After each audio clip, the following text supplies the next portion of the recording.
What's up, YouTube people? It's your boy Patty McNinja, and this past week we got a ton of really interesting information about the Microsoft acquisition of Activision, and there's one piece of information that I found especially interesting, so of course I want to talk about it. So without further ado, let's rock.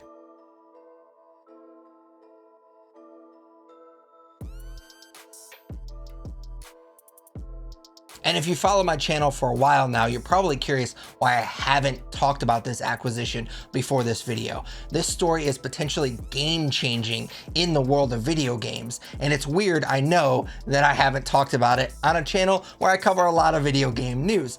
The answer to why I haven't touched on it before this video is quite simple.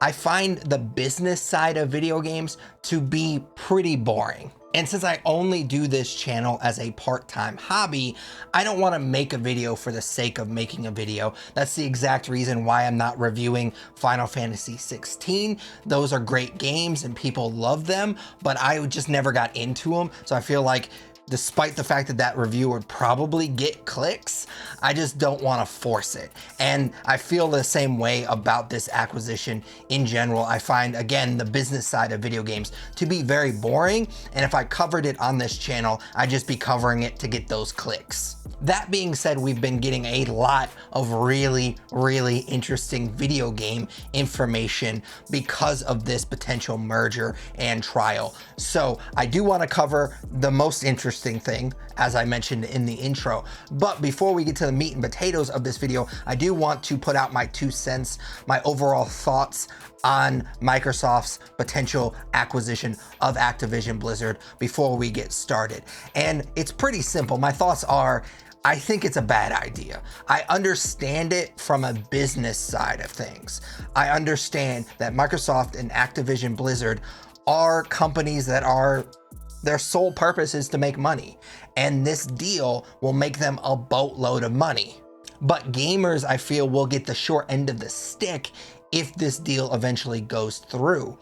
And you're probably sitting there wondering, well, I'm a Call of Duty fan. Why would I care who's making the games? As long as they continue to make Call of Duty games, I don't care if it's Microsoft or Activision Blizzard, as long as they keep making the games. My argument is that you should care, because as we've seen in the past, competition fuels innovation. Publishers don't have the incentive to make a great game for the sake of making a great game.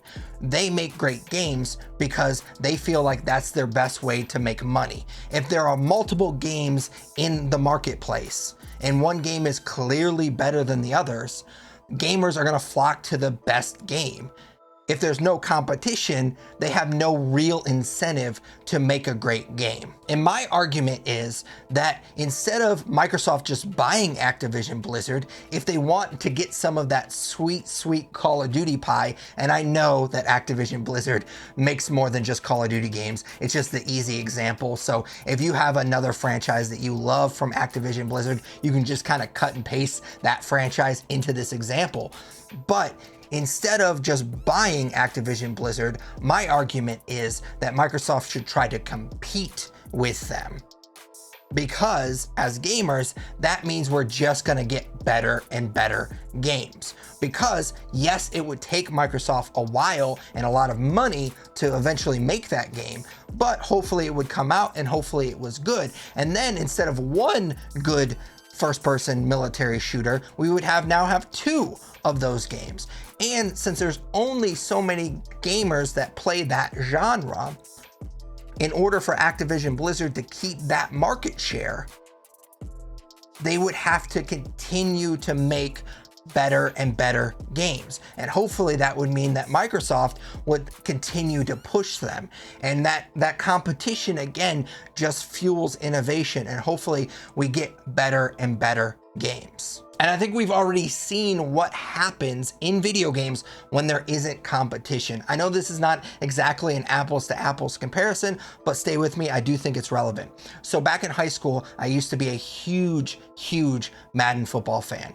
I got into those games, I was obsessed. I'm a huge football nerd. I love playing franchise mode and kind of taking bad teams and building them up through the draft and free agency. I got obsessed with those games every year. And Back in the early 2000s, when I went to high school, I'm dating myself a little bit, there weren't just Madden games. There were 2K games. I think there was another franchise called NFL Fever. So there wasn't just Madden. And while I do think those games were good, I was still definitely Team Madden. So when EA signed their exclusive deal with the NFL, and they were the only publisher that could make NFL sim games, I was just like, whatever, I don't care. I was only playing Madden games anyway, so as a gamer, why would I care if they're the only ones that can make those games? Well, it's because I was a stupid kid and didn't understand the competition thing that I've said throughout this video. So when there was no competition, EA had no incentive to make better games. And the Madden games have basically just been carbon copies of each other for the last like 15 years. Franchise mode has been the worst offender. It's honestly been exactly like cut and paste for the last like 10 years until most recently when people, myself included, bitched at EA on Twitter enough that they actually decided to do something about it. And even though, again, it's not an apples to apples comparison, I do think this potential deal between Microsoft and Activision Blizzard is going to create that same lack of competition that we saw with the EA NFL deal. That being said, this video and this conversation in general might become immaterial if the Federal Trade Commission doesn't allow the deal to go through. Therefore, Microsoft has been pleading its case in front of the FTC recently. And while I'm not going to go through everything that has come up during the testimony, because this video would be like an hour long, I will say as a video game nerd, despite not really thinking that the business side of video games is all that interesting, I have been captivated by this trial. I think the idea of a guy like Phil Spencer, who has always been really cagey, I think that he would make a great politician, the way that he dodges questions, but the fact that he has to answer these questions under oath has been really, really intriguing to me. I kind of feel like we've been a fly on the wall. We've gotten so much information that we would have never gotten otherwise. Like, we've literally got to see emails between these guys that there's no way that those would have been made public otherwise. But personally, the most fascinating thing that has been exposed in the first few days has been that Elder Scrolls 6, a game that was first announced at an E3, so you know it was a long time ago if it was first announced at an E3, back in 2018. It is now 2023, so a game first announced in 2018 is still 5+ years away. And you may think that I'm over-exaggerating, that I'm pulling that number out my ass, but this is the exact quote from Phil Spencer. As I said with Elder Scrolls 6, it's so far out, it's hard to understand what the platforms will even be at this point. It's the same team that's finishing Starfield, which comes out this September. So we're talking about it being likely 5+ years away. And I honestly like to think of myself as a pretty reasonable person, and I do think the gaming community as a whole, despite a very loud minority on Twitter, I do think the community has gotten a lot better at understanding what goes into making a game, especially a giant open world game like an Elder Scrolls. Skyrim is one of the greatest RPGs ever made. Some would argue it is the greatest. I personally prefer Witcher 3, but at that point, I feel like you're kind of just splitting hairs. So a follow-up to Skyrim, a game so beloved by its fans, has to be perfect. And that perfection takes time. So don't get me twisted. I'm okay with them taking time. What's the cliche saying about a delayed game versus a bad game? I'd much prefer a game take longer, come out and be good at launch instead of being buggy and broken at launch. So I'm not annoyed that it's taking a long time. I'm just irritated that they released that teaser trailer in 2018 for a game that they clearly haven't even started on. It's 2023. It's been 5 years. I don't think it's unreasonable to think that you at least start on a game that you announced in 2018. Let's do a little quick math. It's been 5 years since they announced it. It's at least another 5 years out. It's gonna be 10 years from the time that they announced it to the time it actually comes out. And I have my suspicions it's not coming out in 2028. And the reason I say that is because of another nugget that we got during this trial, and that is the fact that they don't believe the next generation of consoles will drop until 2028. So unless this game is a launch title for the next gen of consoles, it probably won't come out for another 6-7 years. And hopefully we won't have another Cyberpunk on our hands where they're having to develop this game on multiple different versions of a console.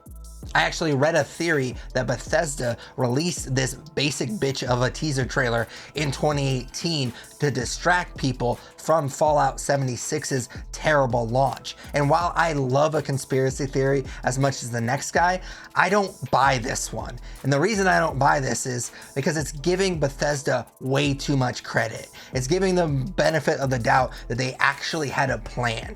It's clear to me that they didn't. They just didn't have anything to announce at E3, so they just blew their load way too early on a game that they had clearly not even started on yet. At the end of the day, I just really hope that other publishers see what's happening, see the backlash, and realize that it's better to just, if you don't have anything to announce, just don't do it. It's fine.